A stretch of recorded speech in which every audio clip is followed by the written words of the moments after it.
نحمده ونصلي على رسوله الكريم اما بعد فاعوذ بالله من الشیطان الرجیم بسم اللہ الرحمن الرحیم۔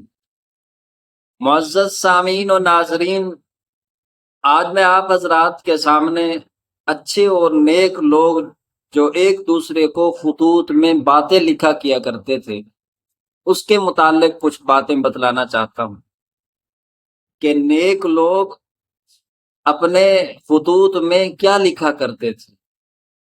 عوف بن عبداللہ رحمۃ اللہ علیہ فرماتے ہیں کہ اچھے نیک لوگ اپنے خطوط میں ایک دوسرے کو 3 باتیں لکھا کرتے تھے۔ پہلی بات، جو کوئی آخرت کے لیے کمانے لگتا ہے اللہ تعالیٰ اس کی دنیا کی کفالت کرتے ہیں کہ جو کوئی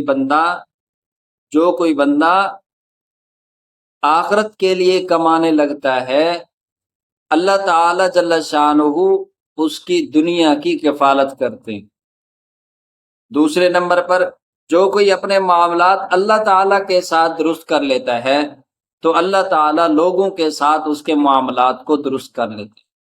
دوسرے نمبر پر، جو کوئی معاملات اللہ تعالی کے ساتھ درست کر لیتا ہے اللہ تعالی جل شانہ لوگوں کے ساتھ اس کے معاملات کو درست فرما دیتے ہیں۔